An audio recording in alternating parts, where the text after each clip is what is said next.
8 फरवरी का इंतखाब में जिस तरह जालसाजी हुई और नताइज 8 फरवरी के फॉर्म 45 के बजाय 9 और 10 फरवरी के फॉर्म 47 पर मुरतब किए गए और एमक्यूएम को जो बिल्कुल पिट चुकी है, रिजेक्टेड पार्टी है, मुस्तरद कर दिया कराची वालों ने, उसको मुसल्लत किया गया, तो उसमें हमने तो बहुत वाज़ेह तौर पर अपना मौक़िफ़ दिया था कि फॉर्म 45 जो ओरिजिनल है उसके मुताबिक तो एमक्यूएम किसी एक पोलिंग स्टेशन में भी नहीं जीती। 5,500 पोलिंग स्टेशन और 19,000 बूथ थे कराची में, एक पोलिंग स्टेशन भी नहीं जीत सकी एमक्यूएम। कुछ ये कि वो सीटें जीत जाते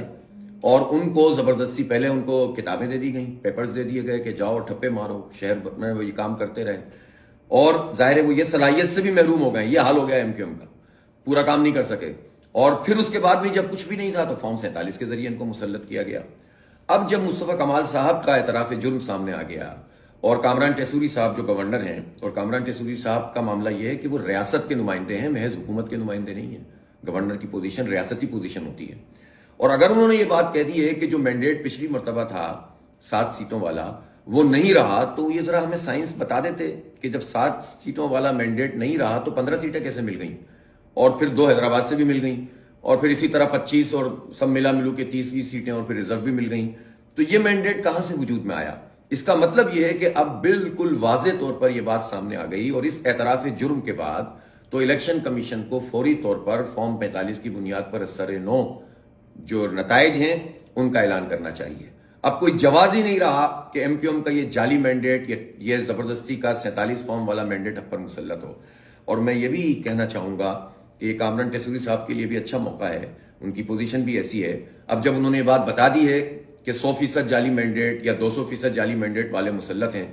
तो मेरा ख्याल है कौम के ऊपर एक अच्छा ये होगा, एहसान होगा उनका कि वो वादा माफ गवाह बन जाए और ये बता दें कि इस जाली मैंडेट के पीछे असल राज क्या है, किसने ये नताइज मुरतब किए हैं, किस तरह से फॉर्म 47 की बुनियाद पर ये आए हैं, क्यों एमक्यूएम एक पिटी हुई, घिसी पिटी रिजेक्टेड पार्टी को मुसल्लत किया गया है, क्यों ये सब लोग भूल गए कि 35 साल इस शहर कराची में क्या होता रहा, और जब अवाम ने ऐसी पार्टी को मुस्तरद कर दिया तो इसको लाकर बैठाने का क्या मतलब था और ये अमल कैसे हुआ।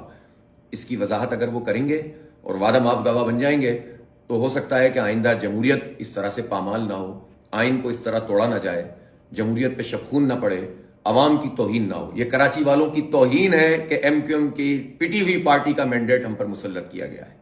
ये हमारे कराची के माओ बहनों की, नौजवानों की तौहीन है कि इस रिजेक्टेड पार्टी को जबरदस्ती लाकर मुसल्लत किया गया। वोट तो जमात इस्लामी को पड़ा है या पीटीआई के आजाद उम्मीदवारों को पड़ा है,